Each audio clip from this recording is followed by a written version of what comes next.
Kapag nangyari sa'yo to, mukhang sasabihin mong malas ang araw mo. Halimbawa na lang sa eksenang ganito na bigla kang magigising at mababalahaw dahil eksakto sa mga mata mo pa tumama ang sinag ni Haring Araw.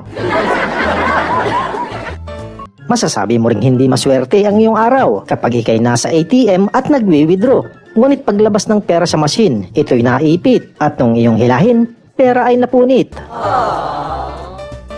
Hindi ka din pinalad o sadyang puwet mo ay may balat kapag ganito ang resulta sa tinayaan mo. Tila iniiwasang ilabas ang iyong numero at ang masaklap pa na puro uno.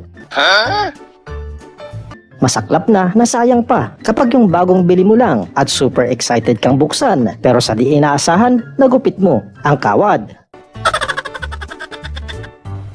Sadyang pinaglaruan ka din ng tadhana kapag ganito ang mangyayari sa iyong eksena. Ipinark mo sa lilim ang kotse mong magara, subalit pagbalik mo, sa araw, babad na babad na. No. Tila minalas din tong lalaki, hindi umubra ang pagsusuot niya ng t-shirt na may magandang mensahe. It's your lucky day today to go inside the jail. Kung sila'y minalas, eto naman sobrang pinagpala. Akalain mong ang mga bunga ng kanyang saging ay puno ng barya. Pinatunayan niyang kapag may itinanim ay may aanihing tumataginting. Sinuswerte din si mamang truck driver. Mabuti na lamang siya'y nagmenor at pinauna na lamang sila sir.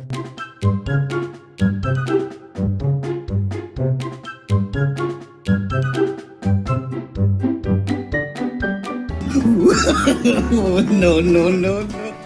Gulong-gulo ang isip ni Lods kung paano ikakarga. Kaya ang teknik ay ganito na lamang.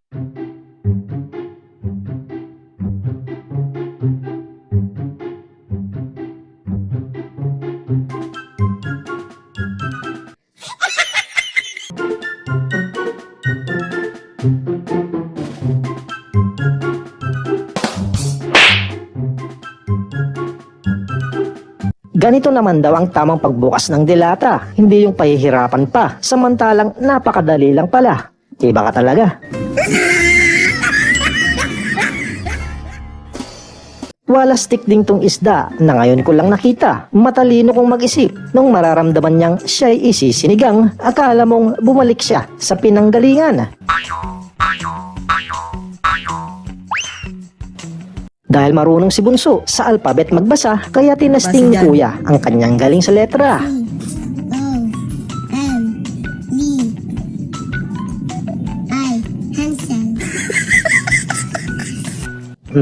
Teka, pakiulit nga.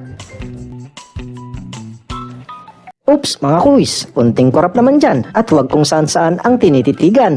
Abangan nyo na lang kapag siya'y pumalo at baka may makita kayo.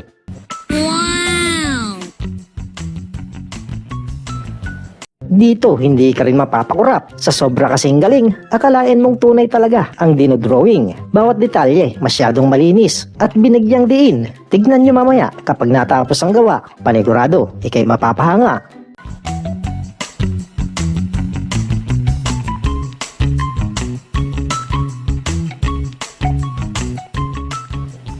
Ito naman ang teknik ni Chef sa pagpiprito ng maliliit na isda. Kinakamada bawat isa palibot sa kawali para daw mas mabilis at trabaho'y mapadali.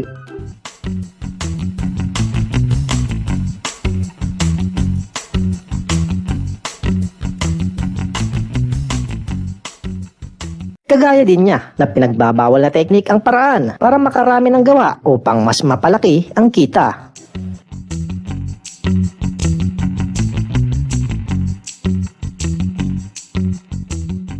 Sa ganitong paraan naman, ang kanyang sideline, mga maruruming kaldero, kaya niyang pakintabin gamit lamang ang sikretong powder na inihalo sa tubig. Kita niyo naman at bigla na lang nagmagic.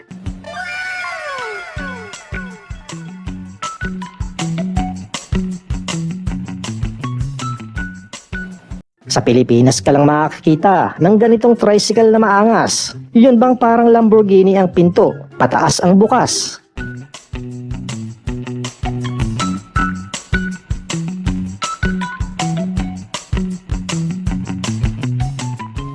Kung Kung sa parkingan ang mga Pinoy ay magagaling dyan, maski anong sikip man yan, ay pagkakasyahin ang sasakyan. Katulad nito, napaatras pa ang ginawang diskarte upang maiparada ang kanyang Honda. Kita nyo, at ang kotse saktong-sakto hanggang maipark ng todo.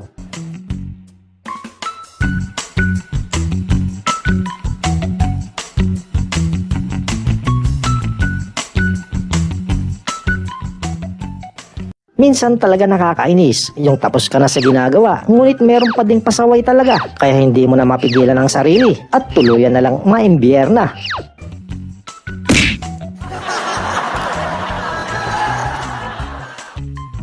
Ganito daw ang tamang paggawa ng taco wrapper. Kailangan gudguran ng harina para hindi malagkit at madaling hulmahin. Dapat lamang daw na maingat sa pagmamasa dahil kapag nasobrahan, pangit ang resulta. Maging sa pagro-roll nito, dapat wag pabigla-bigla dahil baka maghilamos ka ng harina.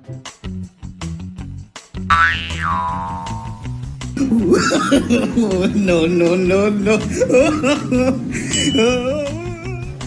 Bihira man pero nangyayari ang ganitong moment sa buhay mo. Yun bang kanina lang hawak mo pero bigla na lamang naglaho. Pakiramdam mo tuloy, ikay pinaglalaruan ng engkanto. Mahirap talaga kapag hindi ka masaya. Kahit anong effort ng iba, sa'yo ay baliwala. Maski dangal pa ang nakataya. Parang siya, walang kagana-gana.